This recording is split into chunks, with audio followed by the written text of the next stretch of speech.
आप वीडियो को देखते रहिए, आगे चल के मैं बताऊँगा कि कौन-सा लैपटॉप मैं परचेज़ करता अगर मुझे परचेज़ करना होता इस बजट के अंदर। अगर आप कोडिंग के लिए 40,000 के अंदर एक लैपटॉप परचेज़ करना चाहते हैं, तो ये बहुत ही अच्छा बजट है। इसके अंदर आप काफ़ी पावरफुल लैपटॉप्स खरीद सकते हैं और उसके अंदर फ्रंट एंड, बैक एंड सब कुछ सीख सकते हैं। इसके अलावा अगर आप चाहें तो आप बेसिक वीडियो एडिटिंग भी कर सकते हैं, प्रीमियर प्रो, फोटोशॉप, ये सारे एप्लीकेशंस 40,000 के लैपटॉप के अंदर आप यूज़ कर सकते हैं, अगर आप प्रॉपर्ली रिसर्च करके लैपटॉप को परचेज़ करते हैं। इस वीडियो में मैं आपको एक चेकलिस्ट प्रोवाइड करूँगा। अगर कोई भी लैपटॉप इन पॉइंट्स को चेक करता है, इसका मतलब कि आप उस लैपटॉप को इस 40,000 बजट के अंदर परचेज़ कर सकते हैं बिना किसी टेंशन के।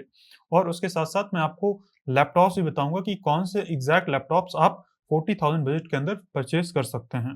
तो यहाँ पर मैंने एक चेकलिस्ट बना के रखी है। आपको ये चेकलिस्ट मैं प्रोवाइड कर दूँगा कहीं गिटहब पे अपलोड करके, इसका लिंक मैं प्रोवाइड कर दूँगा। मैं आपको एक बार दिखा देता हूँ, आप स्क्रीनशॉट ले लेना, ठीक है?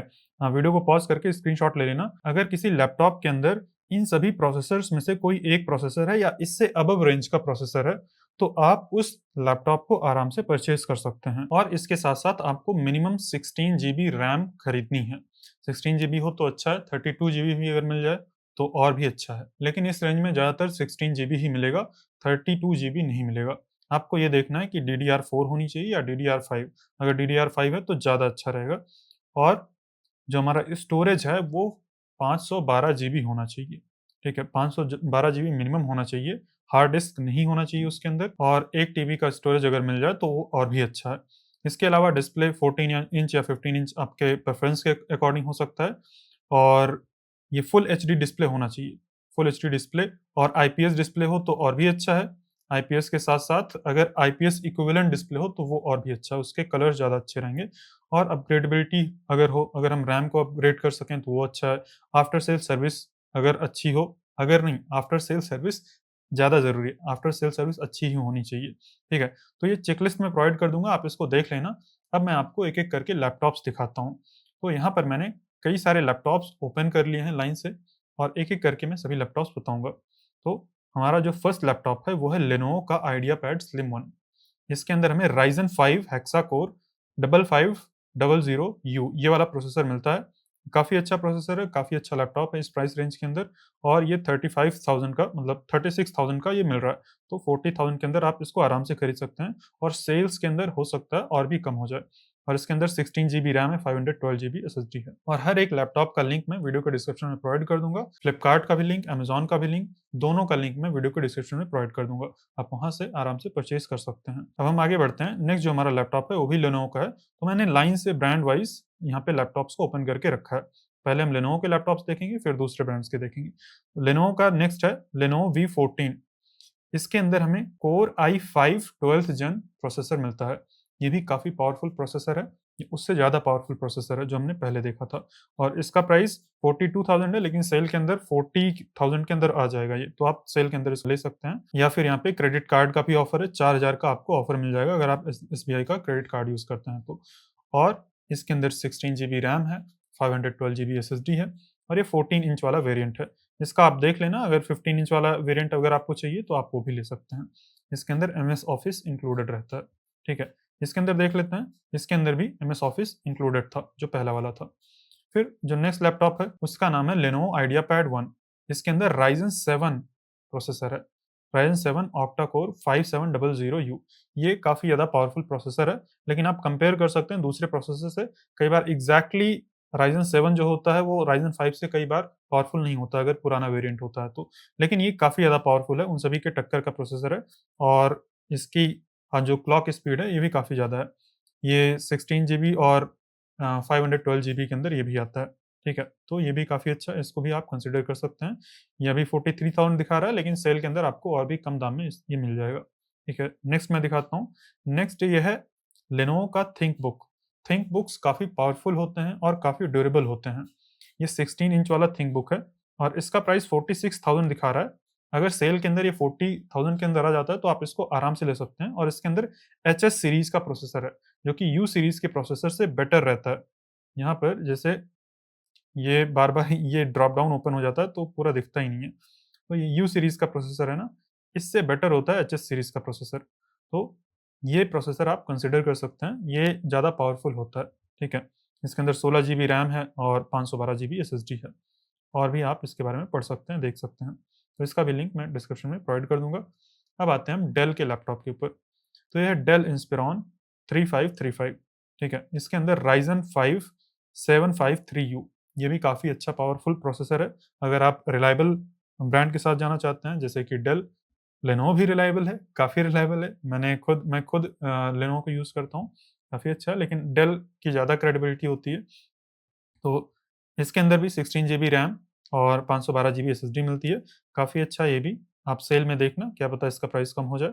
और इस बजट में ये काफ़ी अच्छा है और इसका डिस्प्ले काफ़ी अच्छा है। इसके डिस्प्ले का रिफ्रेश रेट काफ़ी अच्छा है, अगर आप गेमिंग करना चाहते हैं तो ये आपके लिए बेस्ट रहेगा, ठीक है। ये इस रेंज में कोई भी इतना रिफ्रेश रेट वाला डिस्प्ले नहीं प्रोवाइड करता है डेल के अलावा। अब फिर नेक्स्ट एचपी का है और इसके अंदर हमें core i3 13th generation 1315U ये प्रोसेसर मिलता है।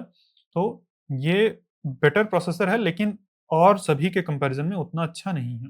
जो अभी तक हमने देखा था, उसमें और जो प्रोसेसर्स थे, जो i5 प्रोसेसर्स हैं, वो ज़्यादा बेटर हैं, ठीक है। लेकिन आप इसको भी कंसीडर कर सकते हैं, अगर इसकी प्राइस और भी ड्रॉप हो जाए तो इसके अंदर आप परचेज़ कर सकते हैं।